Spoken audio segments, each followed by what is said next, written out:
नमस्कार। आज का हमारा टॉपिक है परंपरागत दृष्टिकोण के आधार पर राजनीति विज्ञान का क्षेत्र। राजनीति विज्ञान जिसकी मूल इकाई एक मानव है, लेखकों ने अपने अपने विचारों के आधार पर इसकी व्याख्या की। परंपरागत दृष्टिकोण राजनीति विज्ञान के अध्ययन क्षेत्र में जो उल्लेख कर रहे हैं उसमें सबसे पहले पॉइंट आता है मानव का अध्ययन। प्राचीन समय से लेकर आज तक के ऐतिहासिक पृष्ठभूमि को देखते हुए या वर्तमान पहलुओं को देखते हुए राजनीति विज्ञान के अध्ययन क्षेत्र में मानव की उपस्थिति, मानव एक इकाई के रूप में जो उपस्थित है, उसकी अनंत आवश्यकताएं और उन अनंत आवश्यकताओं की पूर्ति घर, परिवार, समाज व राज्य के माध्यम से की जाती है।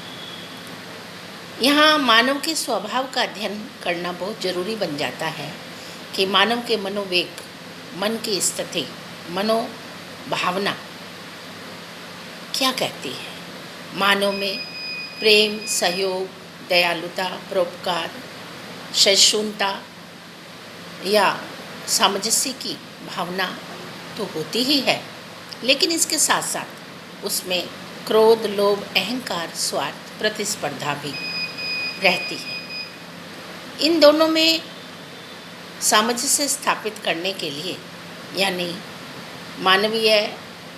मानवता के नाते एक दूसरे का सहयोग करते हुए अपने दायित्वों की पूर्ति की जाए, इसके लिए हम यह अध्ययन करना चाह रहे थे कि मानव का स्वभाव कैसा है, उसकी मूल प्रवृत्तियाँ क्या हैं।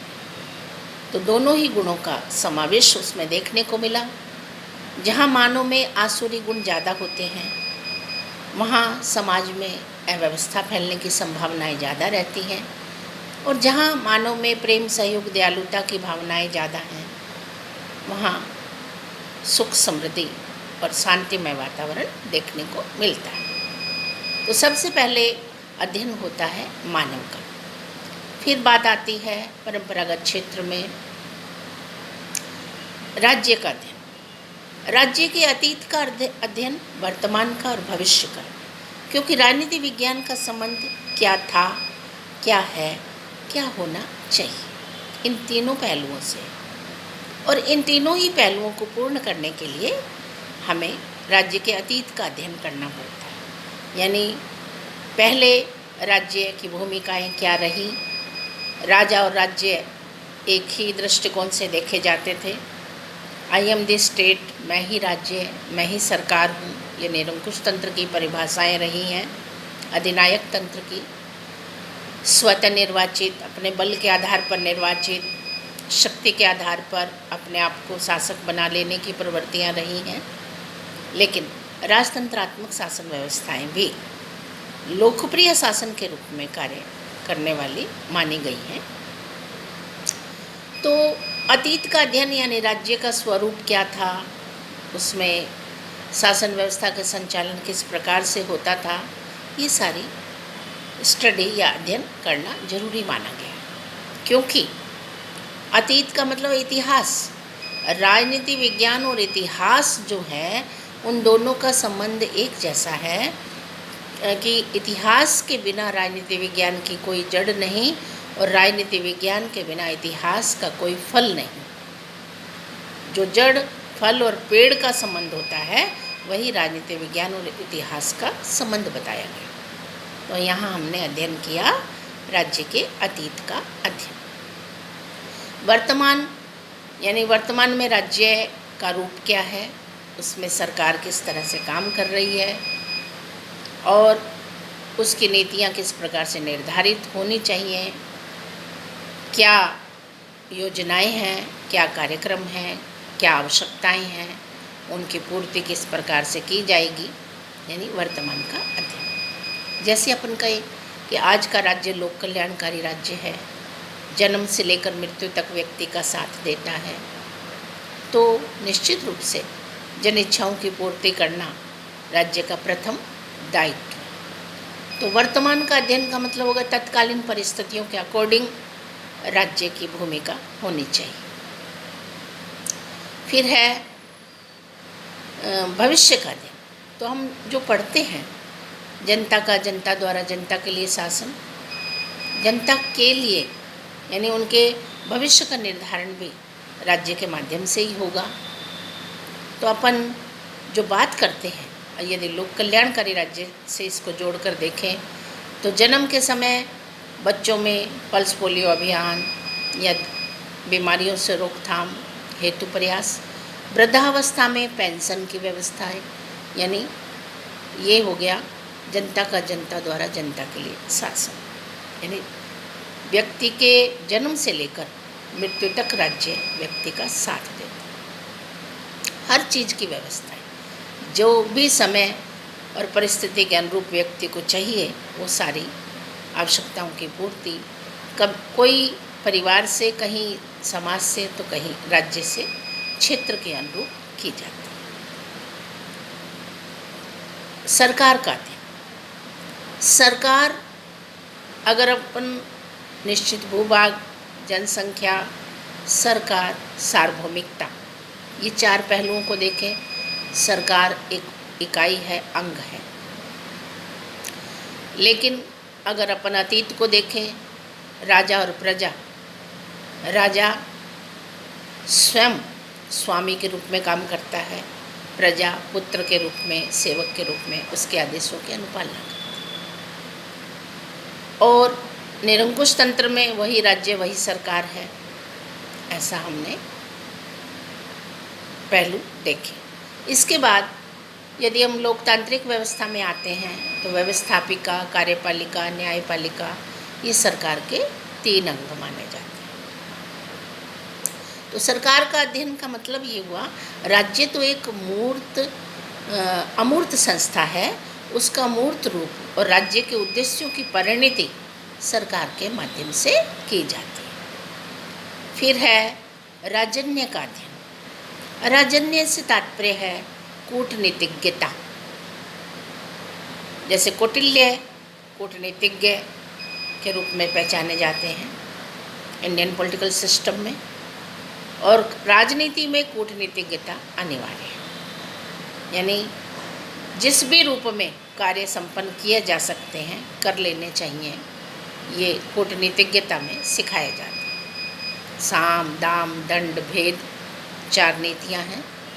तो परंपरागत दृष्टिकोण के क्षेत्र में राजन्य को भी जोड़ा गया है।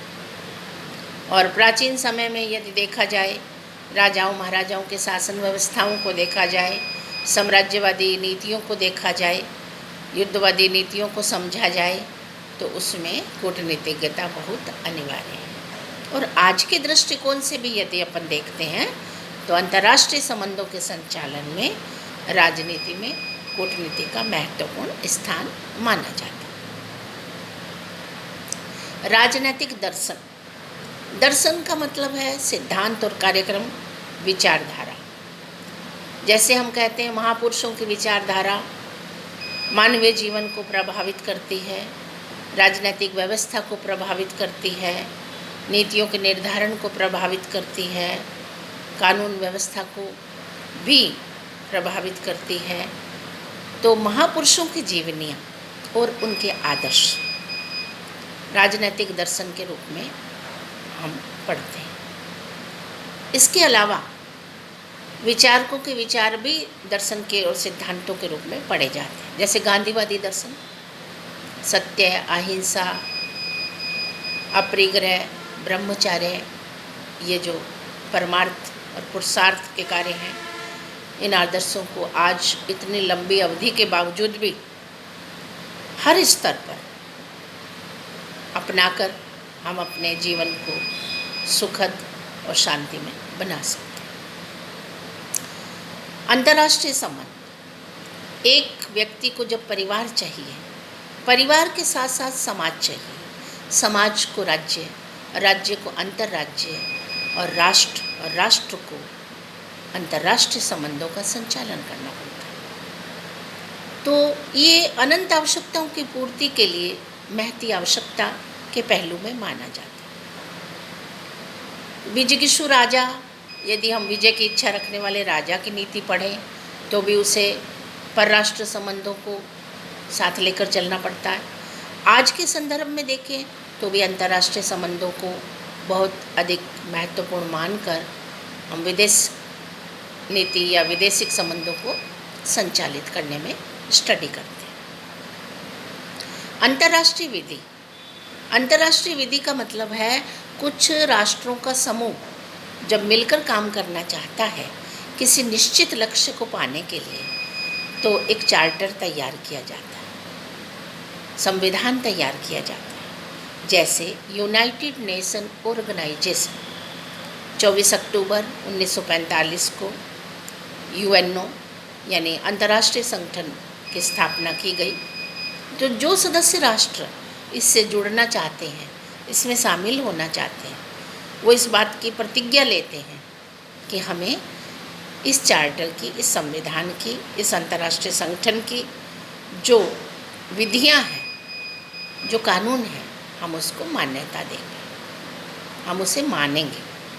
उसको कहते हैं अंतर्राष्ट्रीय विधि। इसके साथ दबाव समूह राजनीतिक दल का अध्ययन। जब प्रारंभ में जनसंख्या कम होती थी तो प्रत्यक्ष प्रजातंत्र के आधार पर शासन व्यवस्थाएं संचालित हो जाती थी, लेकिन धीरे धीरे जनाधिक्य हुआ और प्रतिनिध्यात्मक शासन व्यवस्था की आवश्यकता सामने आई, तो राजनीतिक दल और दबाव समूह का वर्णन किया जाने लगा। राजनीतिक दल वो संगठित समुदाय हैं जो सार्वजनिक हितों की पूर्ति करते हैं, जिसे लोकतंत्र का वाहन माना जाता है, सरकार और जनता के बीच कड़ी माना जाता है, पाइपलाइन माना जाता है, जिसके माध्यम से हम अपनी आवाज़ को, अपनी आवश्यकता को, अपनी समस्याओं को सरकार तक पहुंचाते हैं। दबाव समूह जो विशेष हितों की पूर्ति के लिए संगठित होते हैं, ये संगठित और असंगठित दोनों रूपों में हमारे सामने काम करते हैं। प्रेशर ग्रुप बोलते हैं, जैसे किसानों का समूह, कर्मचारियों का समूह, शिक्षकों का समूह, छात्रों का समूह, हर तरह के डिपार्टमेंट की यूनियन जो काम करती है अपने हक के लिए, अपने अधिकार के लिए, अपनी समस्याओं के समाधान के लिए, उसको हम कहते हैं दबाव समूह, प्रेशर ग्रुप। जो प्रत्यक्ष राजनीति में हिस्सा तो नहीं लेते, लेकिन राजनीतिक दलों को बहुमत प्रदान करने के पश्चात उन पर प्रेशर बनाते हैं, दबाव बनाते हैं कि अब आप सत्ता में आ गए तो आप हमारे हितों की पूर्ति कीजिए, हमारे हित से संबंधित योजनाओं को क्रियान्वित करवाइए। तो ये दबाव समूह और राजनीतिक दल एक दूसरे के पूरक माने जाते हैं, एक दूसरे पर निर्भर माने जाते हैं। इसके साथ ही पॉइंट आता है स्थानीय संस्थाओं का अध्ययन। स्थानीय संस्थाएं का जब नाम आता है तो हम आपको बताना चाह रहे हैं कि सत्ता का विकेंद्रीयकरण, केंद्र द्वारा, राज्य द्वारा, प्रांत द्वारा, जिला स्तर, ग्रामीण स्तर, ये ग्राम पंचायत, स्थानीय संस्थाएं, नगर पालिकाएं, जिला परिषद इत्यादि। तो प्रत्येक कार्य को हम एक ही स्थान से संपन्न नहीं करवा पाते। ये संघात्मक शासन व्यवस्था का लक्षण भी है, ये सत्ता के विकेंद्रीकरण का पहलू भी है। केंद्र एवं राज्यों में शक्तियों के बंटवारों का उल्लेख भी है। तो इस संविधान की सर्वोच्चता के अंतर्गत स्थानीय संस्थाओं का भी महत्व माना गया है, जहां जन सहभागिता के माध्यम से, जन प्रतिनिधित्व के माध्यम से, छोटी छोटी टुकड़ियों के माध्यम से समस्याओं का शहरी ग्रामीण क्षेत्र में विकास हेतु कार्यों को संपन्न किया जा सके। तो हम आपको पढ़ा रहे थे कि परंपरागत दृष्टिकोण के आधार पर क्षेत्र में ये सारे पहलू सम्मिलित किए गए, जिसकी महती आवश्यकता महसूस की गई। फिर भी आधुनिक दृष्टिकोण इसमें एक कमी को ढूंढता है, और वो कमी है कि इसमें मानव के राजनैतिक व्यवहार का अध्ययन नहीं हो पाया, क्योंकि लोकतांत्रिक व्यवस्थाएं जो बाद में हमारे सामने आई, क्योंकि पहले राजतंत्रात्मक था, फिर निरंकुश तंत्रात्मक था।